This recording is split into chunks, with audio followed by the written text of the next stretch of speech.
Gold foil, सोने का एक वर्क लिया और उस पर अल्फा पार्टिकल्स दागे। अगर किसी दीवार पर आप गेंद फेंकेंगे तो क्या होगा, गेंद टक्कर कर लौट आएगी। अपेक्षा थी कि अल्फा पार्टिकल्स सारे के सारे लौट आएंगे, लेकिन अधिकांश अल्फा पार्टिकल्स आर पार ऐसे निकल गए जैसे वहां कुछ हो ही नहीं। इसका अर्थ क्या हुआ, यही पूछा है, अंग्रेजी में पूछा है।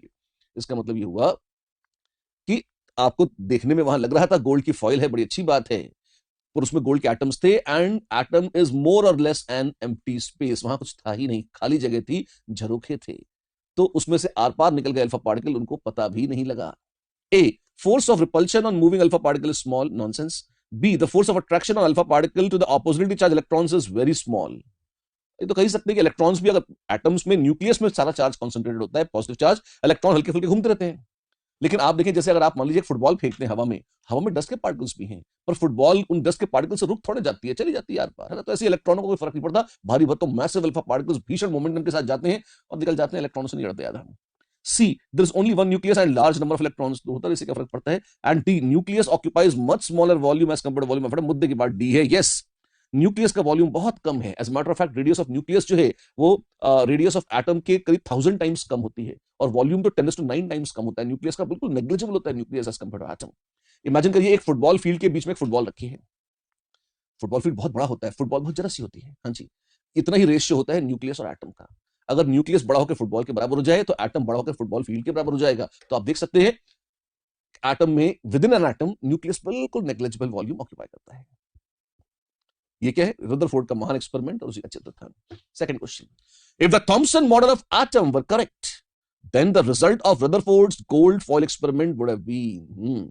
थॉमसन मॉडल का, थॉमसन महाराज ने एक प्लम पुडिंग मॉडल बनाया था। उन्होंने क्या कहा था, उन्होंने कहा था कि जैसे आप एक पुडिंग बनाते हैं, एक केक बनाते हैं, उसमें मान लीजिए किशमिश डाल दिया आपने, तो किशमिश बीच बीच में फंसी रहती है। तो उसी टाइप से जो है जो मैटर है उसमें बीच बीच में फंसा होता है कौन सा, एक चार्ज, और ऑपोजिट चार्ज बाहर रहता है, स्टैटिक रहता है। उन्होंने कुछ डायनामिक्स की बात नहीं करी थी, ठीक है। अगर प्लम पुडिंग मॉडल सत्य होता तो क्या होता, राम नाम सत्य हो जाता हमारा। नहीं नहीं नहीं, क्या होता देखिए, A, all the alpha particles through the gold foil without decrease in speed. नहीं, इसका तो मतलब है गोल्ड फॉइल बिल्कुल खाली है, ऐसा नहीं होता। Alpha particles are deflected over a wide range of angles. जी हाँ, डिफ्लेक्ट तो होते क्यों, क्योंकि बहुत सारे प्लम में पुडिंग, मतलब पुडिंग में प्लम पड़े हुए थे। All alpha particles get bounced back by 180 degrees and alpha particles pass through gold foil reflected by small angles। नहीं नहीं नहीं, ये तो नहीं है बिल्कुल जी। प्लम पुडिंग मॉडल में तो एक अलग ही किस्म का ग्लैमर था, है ना। और अगर आप ध्यान दें, थॉमसन ने एग्जैक्टली क्या कहा था प्लम पुडिंग मॉडल में, उन्होंने कहा था कि इलेक्ट्रॉन्स जो हैं वो तो स्टक अप है, अच्छा, और पॉजिटिवली चार्ज मैटर जो है वो उसकी तो पुडिंग है, और प्लम के रूप में छोटे छोटे इलेक्ट्रॉन्स उसमें स्टक अप है, ठीक। अब अगर इसमें आप इमेजिन करिए, अगर अल्फा पार्टिकल्स आते तो यहाँ पे सरफेस पर तो प्लस चार्ज है, तो टकराकर वापस लौट जाते हैं, उनको आर पार निकलना ही नहीं चाहिए था। All alpha particles get bounce back by 180 degrees, थोड़ा सा एग्जैजरेशन लगता है, लेकिन हाँ, मतलब रिफ्लेक्ट तो हो ही जाएंगे बिल्कुल, ये जरूर है। अगर परपेंडिकुलर आएंगे तो 180 डिग्री रिफ्लेक्ट हो जाएंगे, ठीक है। Third question, maximum kinetic energy E of photo electrons ejected by light. Photo electrons, photo electric effect क्या था, किसी मेटल की सरफेस पर लाइट पड़ी तो उससे फोटॉन्स आने से एनर्जी प्राप्त हुई, और अगर उससे इलेक्ट्रॉन्स निकलने लग जाएं तो ये चीज कहलाती है फोटो इलेक्ट्रिक इफेक्ट। अच्छा, लेकिन इसमें एक जरूरी चीज होती है, एक चीज होती है इसको हम कहते हैं थ्रेशोल्ड एनर्जी। जो आ रहे हैं फोटोन, हर फोटोन के पास एक मिनिमम एनर्जी अवश्य होनी चाहिए। अगर उससे कम एनर्जी होगी तो फोटोन अगर आके गिरेगा तो इलेक्ट्रॉन उसे लेकर, अगर उसमें दम नहीं है फोटॉन्स में इतना, तो इलेक्ट्रॉन्स मेटल से भाग नहीं पाएंगे, मेटल्स के अट्रैक्टिव फोर्स को ओवरकम नहीं कर पाएंगे, और फोटो इलेक्ट्रिक इफेक्ट दिखाई ही नहीं देगा। उस थ्रेशोल्ड एनर्जी को आप क्रॉस कर जाते हैं, अगर आप आने वाली जो लाइट मेटल के ऊपर आप डाल रहे हैं उस लाइट को आप चेंज करते हैं, लगातार उसकी वेवलेंथ को कम करते हैं, एनर्जी को बढ़ाते हैं, तो एक ऐसी क्रिटिकल वेवलेंथ होगी जिसके बियॉन्ड जाते ही आप देखेंगे कि अब फोटो इलेक्ट्रिक इफेक्ट चालू हो गया, इसके पहले नहीं हो रहा था। वो वेवलेंथ कहलाती है थ्रेशोल्ड वेवलेंथ, और जो एनर्जी है उसकी फोटॉन्स की वो कहलाती है थ्रेशोल्ड एनर्जी। और फॉर्मूला क्या है, K E max, maximum kinetic energy of photo electrons कितनी है, एक तो जो आ रहे हैं फोटॉन्स उनकी energy of photon minus photo electric work function. Photons की कुछ एनर्जी थी और इलेक्ट्रॉनों को मेटल से बाहर निकालने में वर्क फंक्शन के बराबर एनर्जी हो गई खर्च, तो एक्स्ट्रा क्या है, एक्स्ट्रा एनर्जी जो बची वो फोटो इलेक्ट्रॉन्स की काइनेटिक एनर्जी के रूप में प्रकट हो गई, ठीक है। अब यहां बोला है it is measured as a function of intensity of light. अब इस पूरे एक्सप्रेशन में आप देखिए, क्या इंटेंसिटी कहीं दिखाई पड़ रही है, नहीं, क्यों, इंटेंसिटी का तो मतलब हुआ पर यूनिट एरिया पर सेकंड कितने फोटॉन्स आके गिर रहे हैं। भैया ज्यादा ज्यादा फोटोन गिरेंगे तो ज्यादा ज्यादा संख्या में इलेक्ट्रॉन निकल जाएंगे, इतना ही है। पर मैक्सिमम काइनेटिक एनर्जी का इलेक्ट्रॉनों की संख्या या फ्रीक्वेंसी से कोई लेना देना नहीं है। तो which one of the following graphs represents the way in which E depends on I? E is actually independent of I. I आप बदलते रहो, E remains constant. ऐसा है जी हाँ। Answer is A. धत्ते की ऐसा है बिल्कुल। आप देखिए फॉर्मुले देख लीजिए आप, बिल्कुल आइंस्टीन्स फोटोइलेक्ट्रिक इक्वेशन। आप इंटेंसिटी बढ़ाएंगे तो उससे फर्क ये पड़ेगा कि इलेक्ट्रॉनों की संख्या बढ़ जाएगी, ज्यादा फोटोन गिरेंगे तो ज्यादा संख्या में इलेक्ट्रॉन निकल आएंगे, ये हो सकता है। लेकिन अगर आप एक इलेक्ट्रॉन की बात कर रहे हैं तो उसको निकालने में तो एक ही फोटोन काम आएगा। तो अगर आप फोटोनों की संख्या बढ़ा भी देते हैं तो वी डोंट केयर, क्यों? एक इलेक्ट्रॉन के लिए तो सिर्फ एक फोटोन काम का था, बस दैट्स इट। अगला क्वेश्चन, कैलकुलेट द चेंज। अगला क्वेश्चन है calculate the change in stopping potential when the wavelength of light incident on photoelectric surface is reduced from 4000 angstrom unit to 2600 angstrom unit. Change in stopping potential. Now V stopping आप करके रहे, stopping potential किस पे depend करेगा? Well के max पर, और के max is energy of photon minus work function. तो कुछ था V1 बराबर E1 minus W not, V2 is E2 minus W not. Change निकालना है V2 minus V1 final minus initial which is E2 minus E1। Work function तो cancel हो गया, और एनर्जी कितना है 12400 electron volt into angstrom unit. 1 upon E2 पहले 4000 थी, हाँ जी, और बाद में 3600 हो गई। अच्छा सही बात है। तो E2 minus E2 is 3600, E1 is 4000, ऐसे आ जाएगा। तो चेंज इन स्टॉपिंग पोटेंशियल यहां से आ जाएगा, कितना है delta V which is V2 minus V1, ये हो जाएगा 12400। नीचे से कुछ कॉमन निकाल सकते हैं हम, 400 को तो कॉमन निकाल ही सकते हैं, तो 1/9 माइनस 1/10 ऐसे आ जाएगा। ठीक है, 431, now 10 minus 1 is 1 अपाई 90, तो ये आ जाएगा 31/90। अगर 30/90 होता तो ये होता 0.333, 0.33 से जरा सा ज्यादा है, कितना आ जाएगा 0.345। D is the answer, yes indeed, D is the answer। Formula based questions हैं ये, मजेदार है फिर भी और करने लायक हैं। ये पहला सेक्शन था, फोटोइलेक्ट्रिक इफेक्ट था। अब हम सेकंड में पदार्पण कर रहे हैं। The ionization enthalpy of hydrogen atom is इतना joules per mole. The energy required to excite the electron in atom from n बराबर 1 to n बराबर 2 is, now energy, now ionization energy का मतलब हुआ n बराबर 1 to n बराबर infinity, यहां तक मूव करना है। तो ये एनर्जी है E नॉट, और ये E नॉट कितनी है 1.312 into 10⁶ joules, 3 kilo joules per मोल, यानी कि 1312 किलो जूल्स पर मोल। ये है एक मोल इलेक्ट्रॉन्स को निकालने के लिए जिस एनर्जी की जरूरत है वो। ठीक है,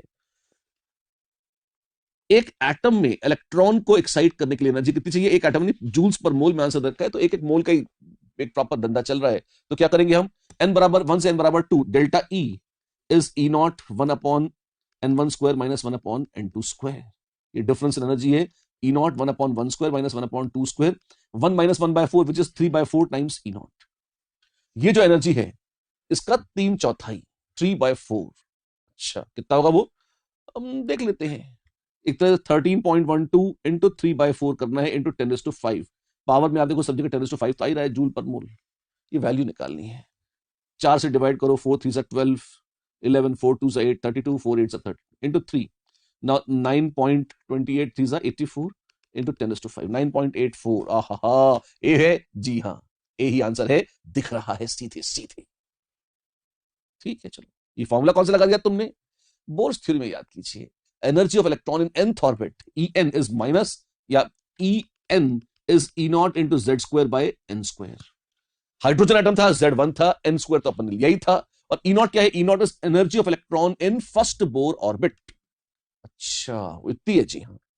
आयनाइजेशन एनर्जी है इंफिनिटी माइनस E1, और एक्साइटेशन है nth En माइनस E1, उससे हमने निकाल लिया, कोई बड़ी बात नहीं है। खुश, बिल्कुल। Splitting of spectral lines under the influence of magnetic field is called, Stark और जीमन इफेक्ट्स क्या थे? इलेक्ट्रिकल फील्ड में स्प्लिटिंग हो तो स्टार्क इफेक्ट, और मैग्नेटिक में हो तो Zeeman effect. Wow, this is G man, yes he man, no G man, है ना। जी टीवी के भी क्या दिन है, जी मैन के पुराने वैज्ञानिक हैं, जी मैन। चलिए अच्छी बात है, बोर्स थ्योरी के खोट में गिना जाता है इसे, बोर एक्सप्लेन नहीं कर पाए द स्टार्क और जीमन इफेक्ट को। द रेशियो, अगला क्वेश्चन है, of longest to shortest wavelength in Balmer series. Balmer series क्या है, जब कहीं से भी इलेक्ट्रॉन आए और n बराबर 2 में गिरे, तो बाल्मर सीरीज है। तो n बराबर 3 से n बराबर 2 में दिस इज लॉन्गेस्ट वेवलेंथ, क्योंकि मिनिमम एनर्जी है, और इंफिनिटी से आके 2 में गिर जाएं तो ये शॉर्टेस्ट वेवलेंथ है बाल्मर सीरीज की। रेशियो पूछा है वेवलेंथों का, ठीक है। एनर्जी ऑफ फोटोन निकाल ले। Energy of photon is it's emitted,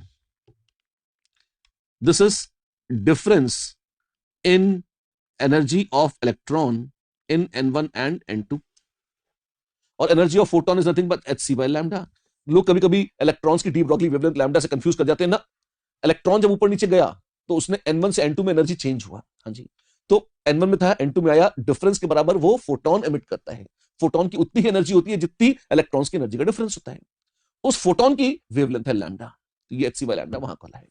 और एनर्जी डिफरेंस को कैसे लेंगे, ये E0 1 upon n2 square minus 1 upon n1 square, ये डिफरेंस है। जब n1 n2 वो है, क्या नाम है, ऑर्बिट, ये यहां पर आप इसको ऐसे कर सकते हो 1 upon 2 square minus 1 upon n square. क्यों, बाल्मर सीरीज है तो गिर तो रहा है n बराबर 2 में, तो उसे बाल्मर बोलते हैं।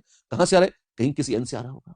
अच्छा, तो एक तो लैम्डा लॉन्गेस्ट क्या होगी, which is E0 1 upon 4 minus 1 upon 3 square, minimum energy 2 square minus 3 square, और lambda shortest is E0 1 upon 2 square minus 1 upon infinity square. अब इन्फिनिटी से गंदी चीज को स्क्वायर तो क्या करेगा, जीरो हो जाएगा, उसका रेसिप्रोकल, ठीक है।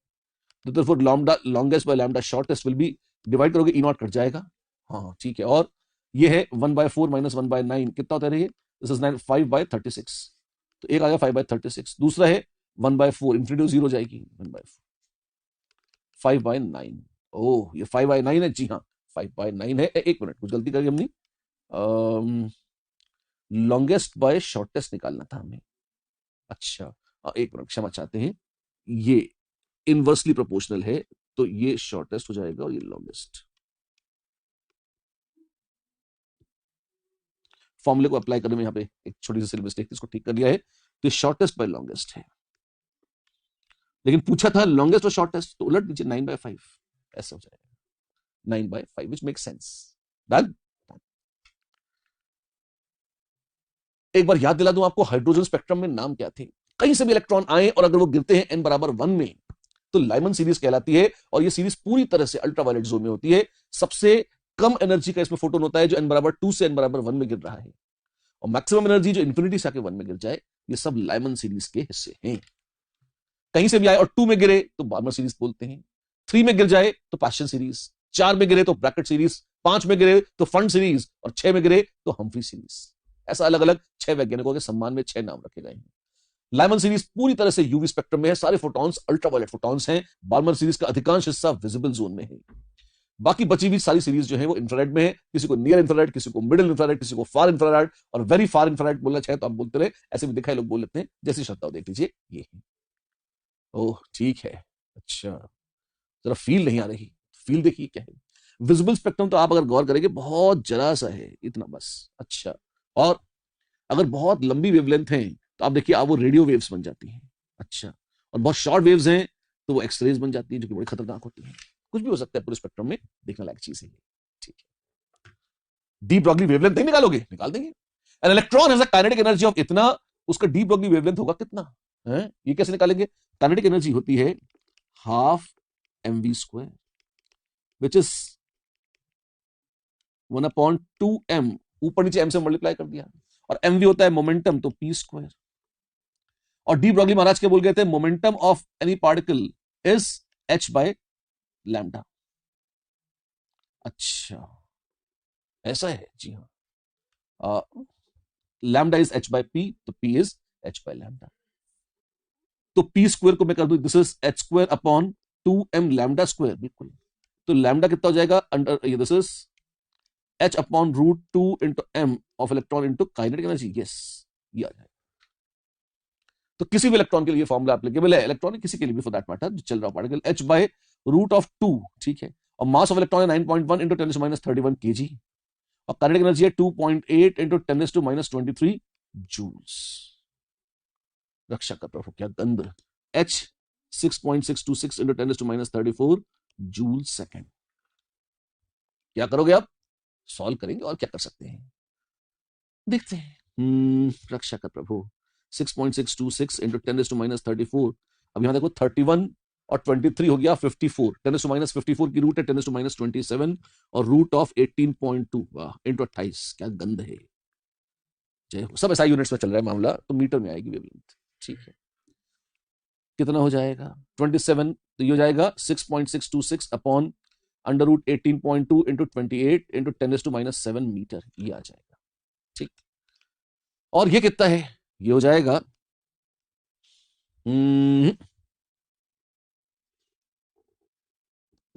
कैलकुलेशन बहुत अनप्लेजेंट तो लग रही है, लेकिन इतनी बुरी शायद है नहीं। 10⁻7 मीटर, ये तो गड़बड़ है। हाँ, ये या ये हो सकते थे, ये भी कुछ ज्यादा ही छोटा लग रहा है। अब इसको देखो, 18 और 28 की घिनौनी रूट कैसे निकालेंगे। ये जो है, एक मैं तुक्का मार लूं क्या, बहुत बेशरम तुक्का है। एक संख्या है 18, एक 0.2 छोड़ दो, एक 28, 10 का डिफरेंस है, तो एवरेज कितना होगा 23।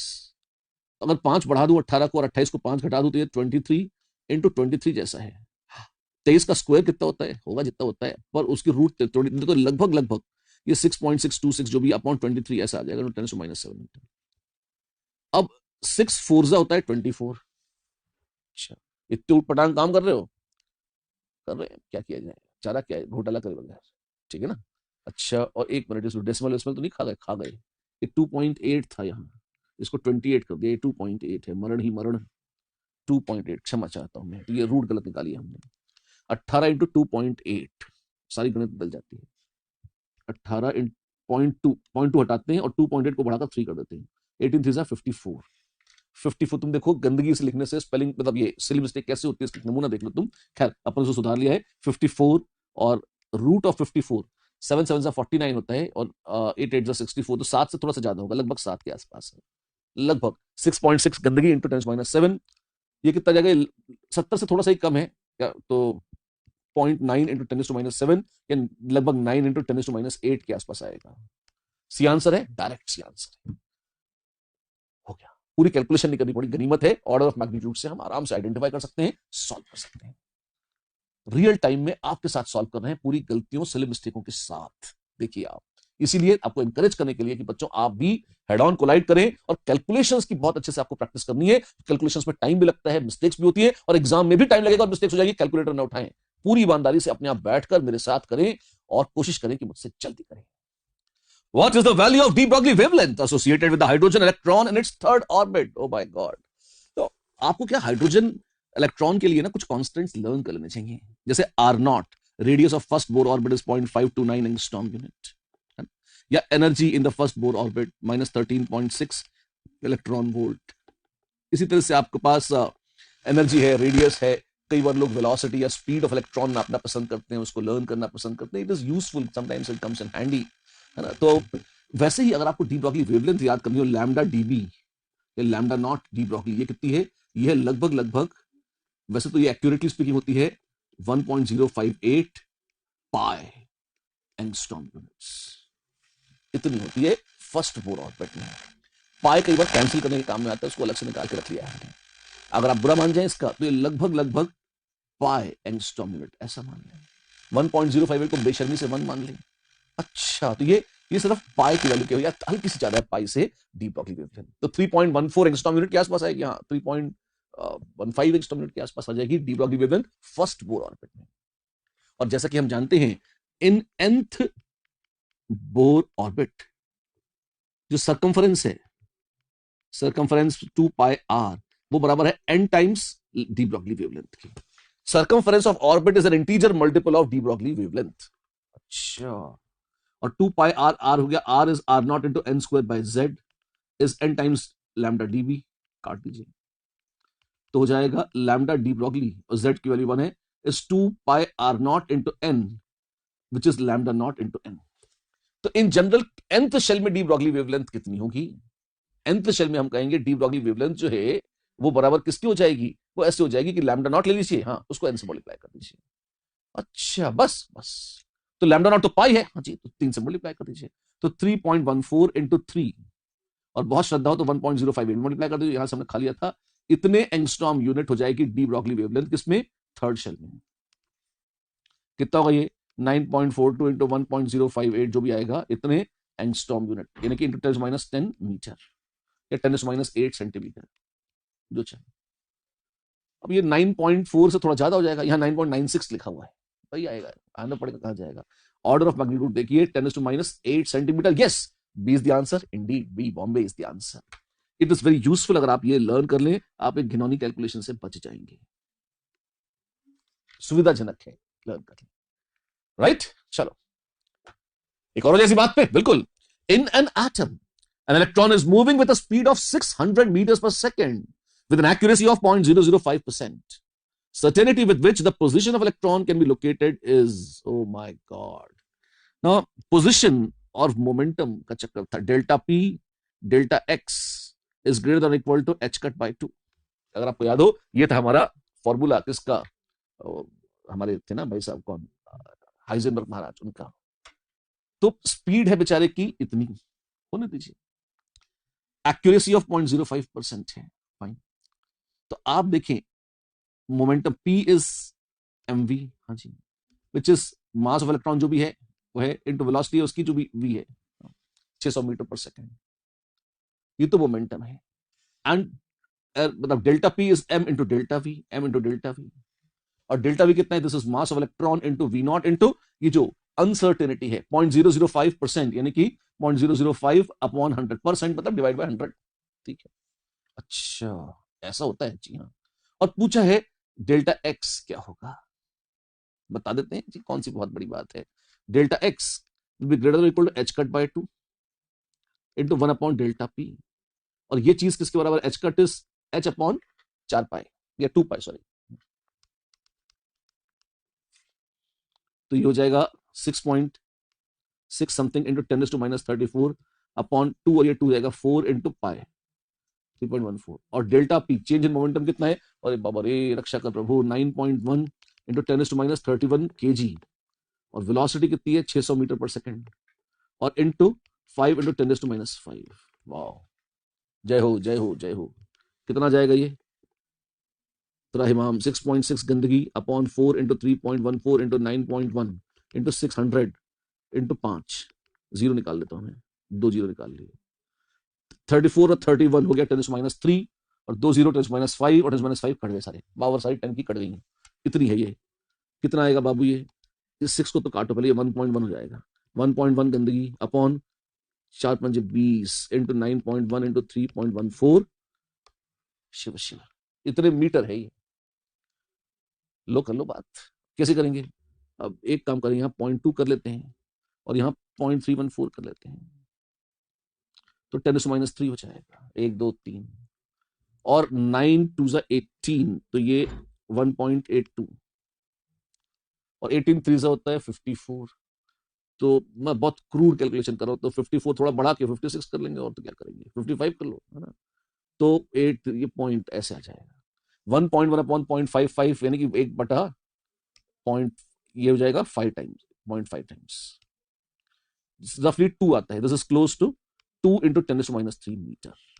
है कोई वैल्यू 10⁻3, आहा 2 के करीब है, 1.92, C is the answer, yes C is the answer, there we are. आप देखिए इतनी खिनौनी कैलकुलेशन, बढ़िया से करिए एकदम इज्जत के साथ, कैसे, इस तरीके से। खुश तो है, हाँ जी, चलिए।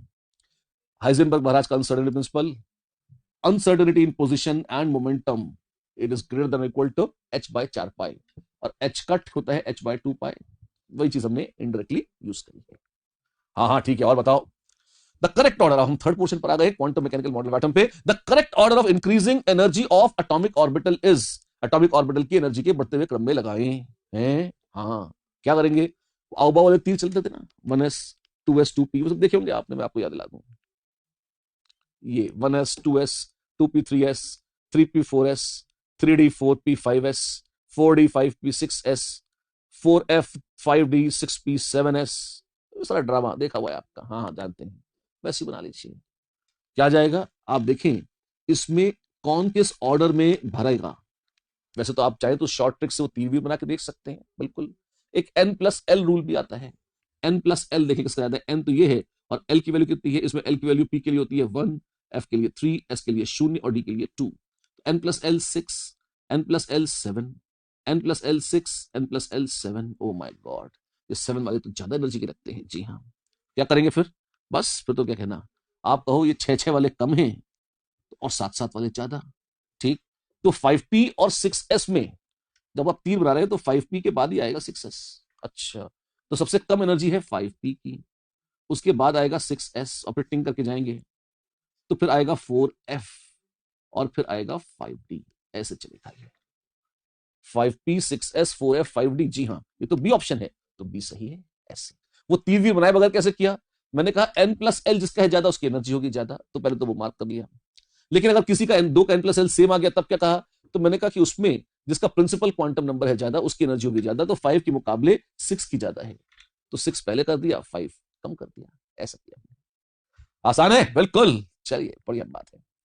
Bauer's principle, as they say it, if the electronic structure of oxygen atom is written as this, it would violate, क्या होता है 1s2 2s2 2p4, और वास्तव में ग्राउंड स्टेट कॉन्फ़िगरेशन होती है 1 2 3 4 ऐसी होती है। Hunts rule of maximum multiplicity, अगर एम्प्टी ऑर्बिटल्स डिजेनरेट हैं तो सबसे पहले पैरेलल स्पिन से सारी ऑक्यूपाई होंगी before pairing up. We are violating Hund's rule.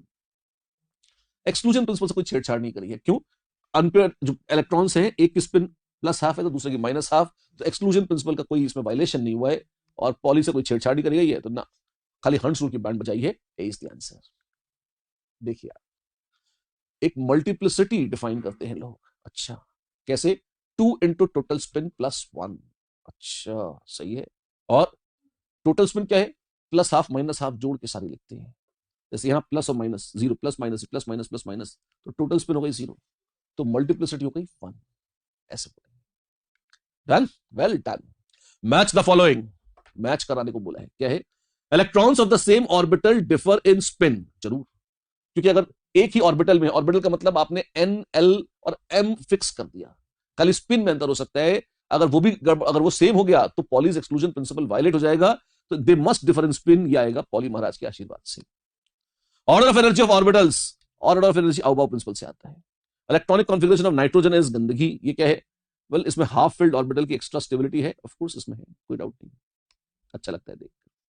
And fourth, electronic configuration of copper is डिंग डिंग, नहीं ये गलत है, क्यों, वो है 4s, अच्छा नहीं सही है बिल्कुल, क्यों, extra stability off fully filled D orbital के लालच में वो चला गया है, सही।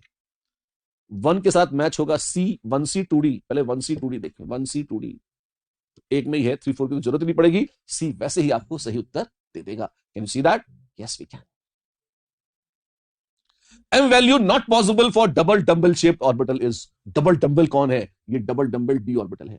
डी ऑर्बिटल के लिए m की वैल्यू क्या है, -l से लेकर 0 से लेकर +l तक हो सकती है, और l की वैल्यू है डी ऑर्बिटल की 2, तो -2 -1 0 +1 +2, यही डी ऑर्बिटल्स के लिए वैल्यू हो सकती है m की, वो 3 नहीं हो सकती, नहीं हो सकती, बिल्कुल नहीं हो सकती, 3 इज द आंसर।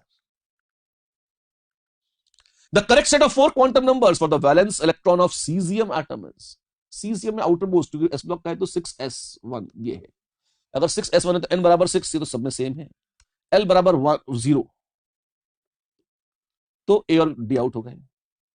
अब m मैग्नेटिक